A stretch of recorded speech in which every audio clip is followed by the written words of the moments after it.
as a reflector that's super consistent on social media, I post 2, sometimes 5 times a day, every day. I get asked a lot, Marco, how do you do it, man? A reflector posting consistently on social media? It's like the craziest thing I've ever seen. And the answer will probably surprise you. I conditioned myself. Guys, I manipulated myself to be this way. And I've done it for so long and gotten so good at it that it actually feels good. So let me break this down for you. And if you're, you don't have to be a reflector for this to make sense. You can be any of the types. And this will hopefully be really, really helpful because I leveraged conditioning. The thing that human design and self-help and personal development and spirituality said that I need to get rid of. I need to get rid of my wounding. I need to get rid of my shadows. I need to heal from all that. I used that to become the most powerful version of myself that I have ever been. And I don't like to gatekeep, so here are the goods. So first, let's get this out of the way. Just because I don't have any defined motor centers in my body graph doesn't mean that those organs don't actually exist in my body. Each one of these gates is connected to a physical part of the body. Here in the heart, we have the heart, but we also have things like the gallbladder and the stomach, pelvic floor, sacrum, sex organs, adrenals, kidneys, like literally everything. And these are all of the motor centers. And I can't tell you how often I hear this kind of banter. Oh, I wish I had the energy, but none of my motor centers are defined. Like, for real? You believe that shit? None of my motor centers are defined, so I don't have energy to do the things that I want. Bro, you're conditioned to people please. You're conditioned to do things for people that you don't have the energy to do. How do you do it? How do you find the energy to do something that you don't want to do for other people, but not for yourself? You see, it's like when people say I'm not disciplined. I'm like, what? Really? You seem pretty disciplined about not being disciplined. Have you ever thought about that? Or undefined centers being undefined doesn't mean you don't have energy. It just means that the way you generate energy and the consistency of the way you generate energy is going to fluctuate from time to time. Learning how to leverage when you have energy by way of the transits, composites, which is other people, and doing what undefined centers are supposed to do, reflect, borrow, sample the energy of other people. Okay, once you realize what these undefined centers actually do for us, you're going to look at the thing that I spit at earlier and you're going to spit on it too, probably. Thing number 2, this is just going to be all over the place. My Mercury placement is in Pisces.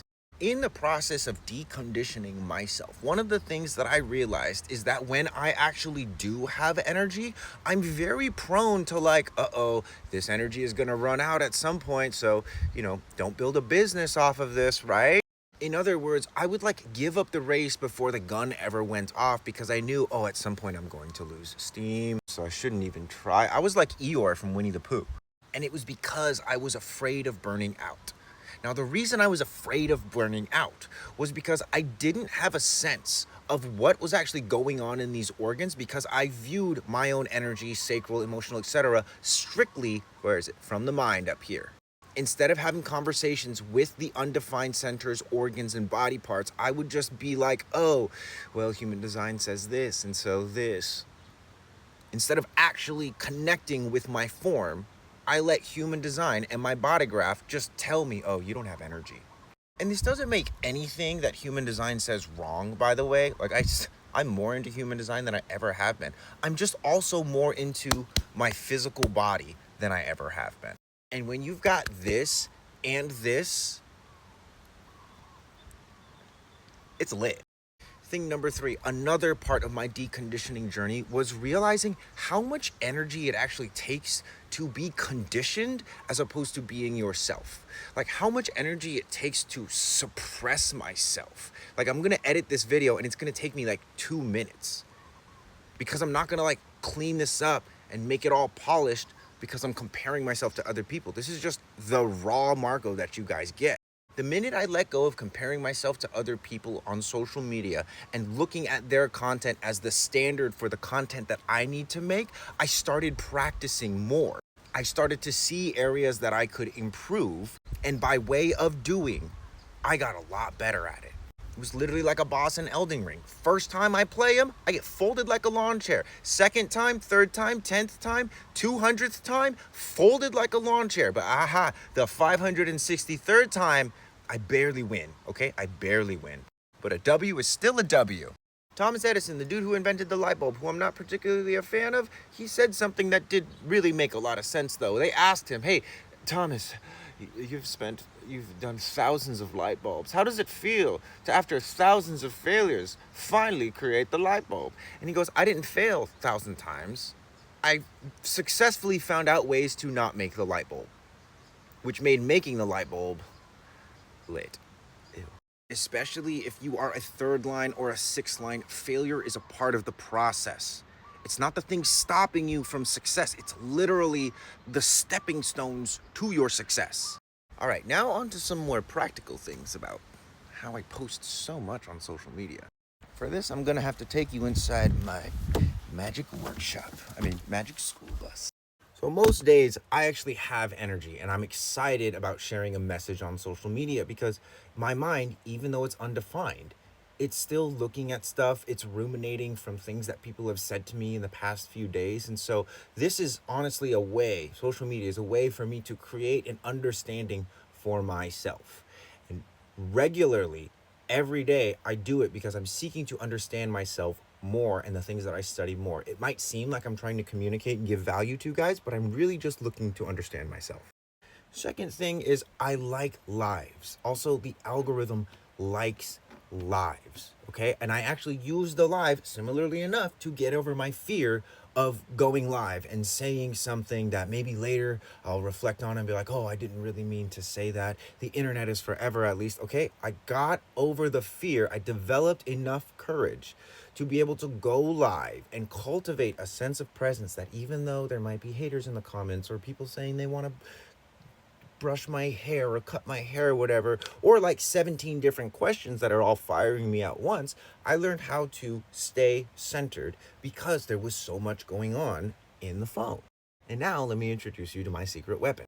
This is Riverside, and these are all of my lives over the past however many months I've been going live.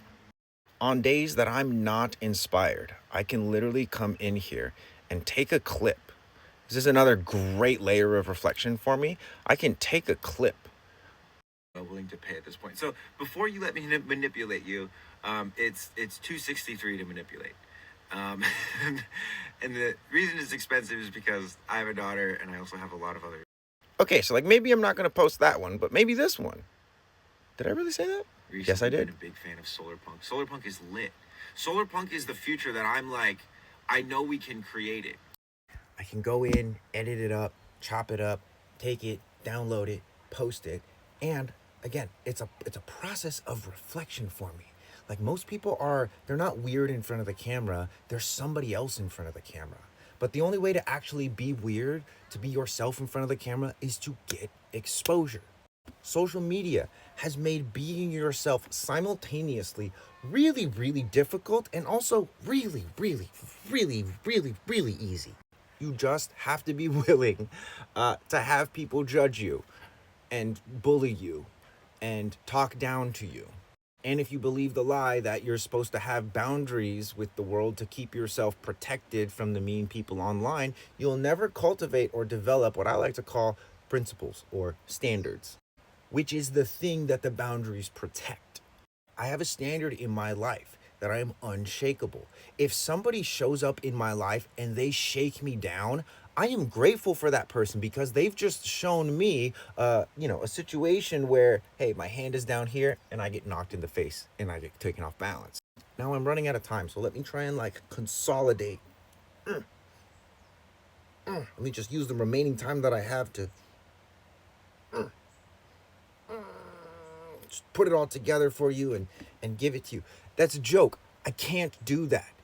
You just have to find the unique method that works for you. And if you're undefined like me, you have to find a series, a rhythm, a bunch of different methods that work for you. It doesn't have to work forever. I've smashed more identities and strategies than I can count. And that's why I'm able to post like a freaking madman. Let me know if that was helpful for you in the comments. Thanks for listening too. That was a full 10